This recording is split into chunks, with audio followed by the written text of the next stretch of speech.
everybody, it's Stacey with Bridges 52.7. I just saw the rescue about the kids in Thailand who were caught in the cave and rescued. It's an amazing story. It's a documentary, but it's hard. You can't turn away from it. It was really good.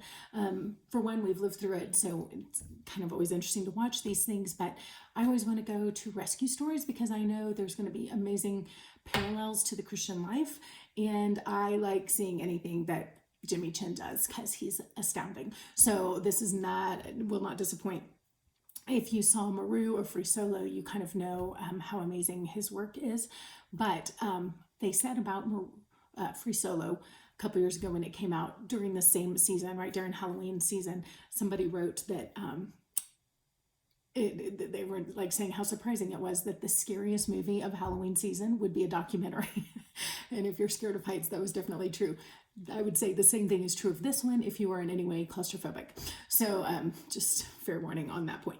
But let me focus on, first off, anytime you're dealing with rescues, people who are willing to give up their life for their fellow man, that's such a biblical concept in the beginning. So I just off the bat, there's going to be a lot of connections that you can make to the Bible. But I'm going to talk about a few that may be a little more specific to this actual story. So as they go in and they're diving and they're looking for these kids in these tunnels, which, and I'll try not to tell too much of the story. I mean, we kind of know it, but I learned a lot. So I'm going to try to not ruin the movie for you entirely. But as they go in looking for the kids, they find four men that are also hiding out on high ground, who no one even knew they were missing. They had also gotten trapped. No one was even aware that they were gone.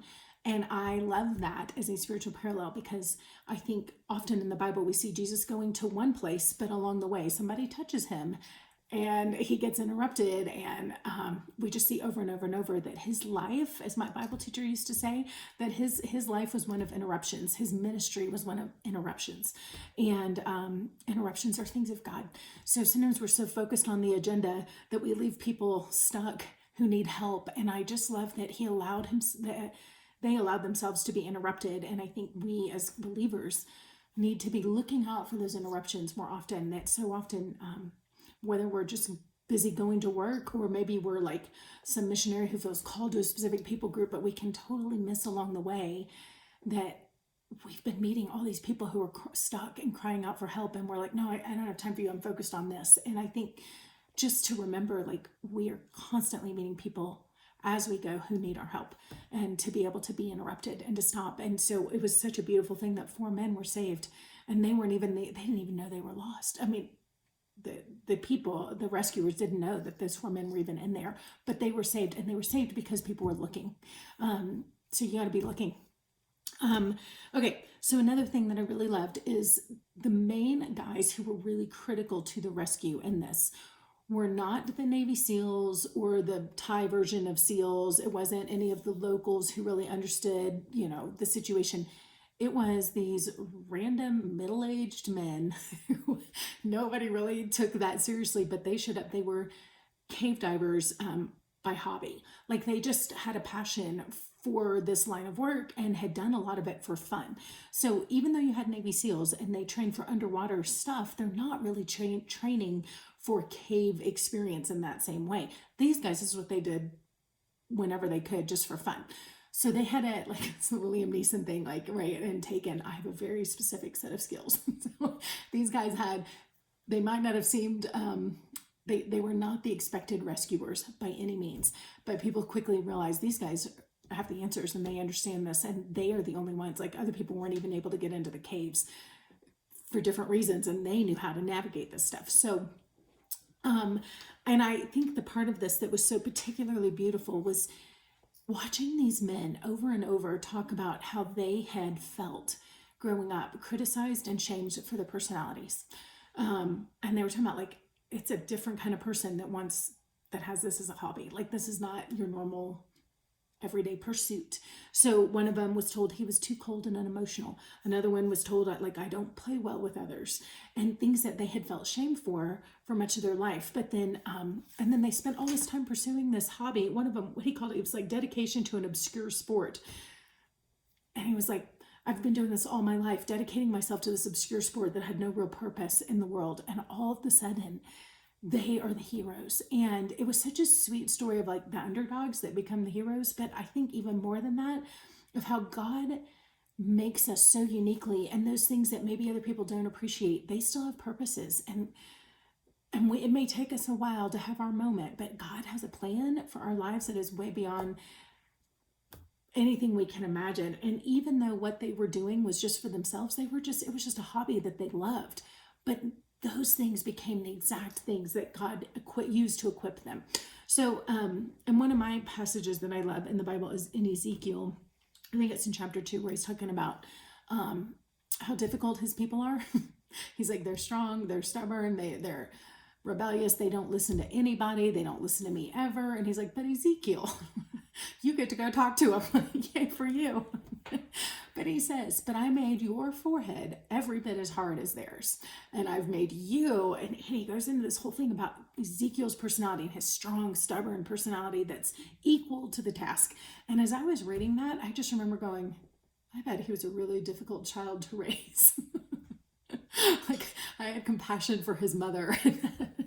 But I also thought about things in my own self that have maybe felt criticized at times because other people didn't always appreciate it. And it was that was actually a really freeing thing for me to read that and go, I may not be everybody's cup of tea, but God has a purpose, even for those things about me other people may not love always. God has a plan for that.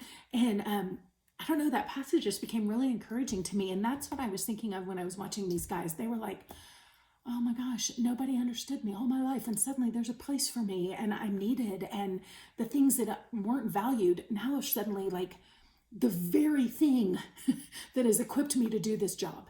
And so it's just a really sweet moment. But I think there's a lesson in there for all of us, whether it's you that has felt the criticism or whether it's somebody around you that's a little challenging, just to see the beauty and the purpose and the way God made every individual, and that he will use their quirks in ways that we can't imagine. So that was a beautiful thing.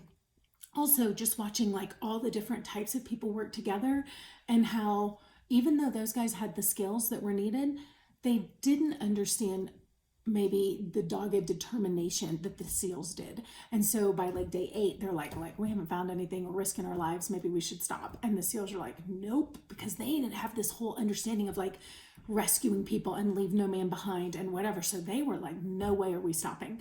So those guys ended up continuing, and later they were like, we're so ashamed we almost stopped. But I think what a beautiful thing that God brought in different people who all had different skills and were able to contribute different pieces of the puzzle. So they had the skills, other people had the determination and the longevity and the long suffering. And then you had the natives who understood the water flow and were able to reroute things, and everybody working together. So really cool picture of the body coming together and of how the iron was sharpening iron in so many different ways. So another thing that was really awesome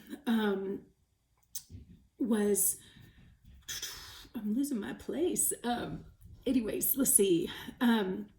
They went, just this whole metaphor that they go and they find these kids, they finally find them. And then they're telling them more are coming. We are just the first, more people are coming. There are so many more. And here these kids have felt all alone. They are trapped. The water is rising. They're in the dark. They are lost. They cannot get themselves out. And these guys come in and say, more are coming. And they bring them resources that they need in the moment. They start bringing them food, start bringing them, different things to keep them warm. And then they're working on an exit plan. And I just feel like that's kind of like Jesus came and he paid for our sins. And he rescued us from sin and death. But we still have to be like, okay, we're found and we're given what we need for salvation, but we've still got to like figure out how to get out of this thing. And it was such a metaphor for like rebirth, because they go through this, well, they had to sedate them, which again, talking about finding someone with a particular set of skills, they had to find a diver who also knew sedation. It's crazy. And it was super risky. And they made this comment that like, if we choose to do this, they may all die. And really they face going to jail if it all went bad, because the people could have turned on them and said, you know, you put our kids at risk or whatever.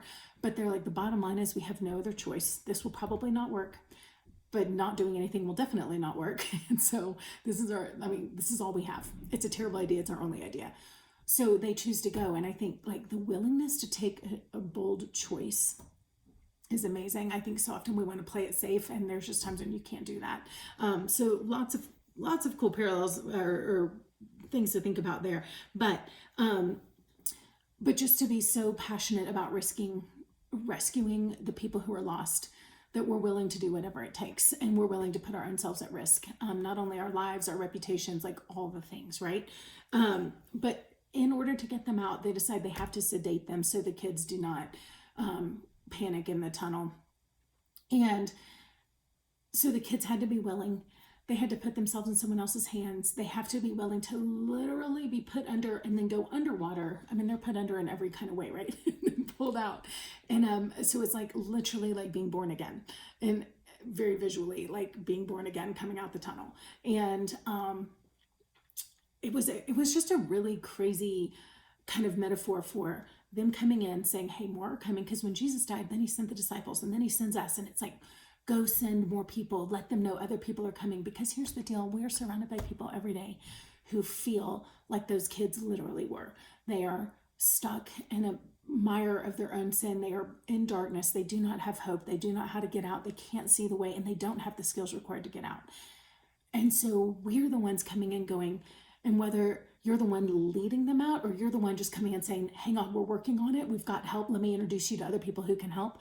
But it is our job to go find the people who are lost, and then to help bring others to them. And then the community of us all should be working as believers together to help guide people back out into new life, into freedom, into the light of day. So they need to be fed. They need to be rescued. They need to be like all of these things. It is such a metaphor for the Christian life and for the job that we are supposed to all be doing as believers, not as missionaries, as believers. Like everybody is supposed to be out rescuing the people around us. So such an amazing story. Definitely makes me think. My prayers will be different tonight. Let me just say, because I'll be asking the Lord, like, open my eyes to a greater awareness of the people around me who are lost, who are hurting, because it's not so obvious. Like, but I think that's the thing. The guys in the cave, they couldn't find him either. They had to be intentionally looking. They went into that water for 8 days before they ever found those kids. They may have stumbled on 4 other people, but like they're just looking. We have got to open our eyes and be intentional in our search if we're going to find the people who are lost. So I think to be praying differently, to be really understanding the desperate situation, because somebody's like, oh, they're fine. I'm sure they're fine. Or they may not want to be rescued, or we do all these things rather than understanding, like truly understanding what it is like to be in their place while the water's rising, knowing they're, and even if they don't know they're lost, we know they're lost. So just to have that compassion that we go and risk everything, and that we won't stop until we find every last one that God has for us to bring in. So, all right, there's a million more things we could talk about, but I want to leave some things for you to discover as you go too. So go see the movie, pray about it, let God speak to you as you go. Bye.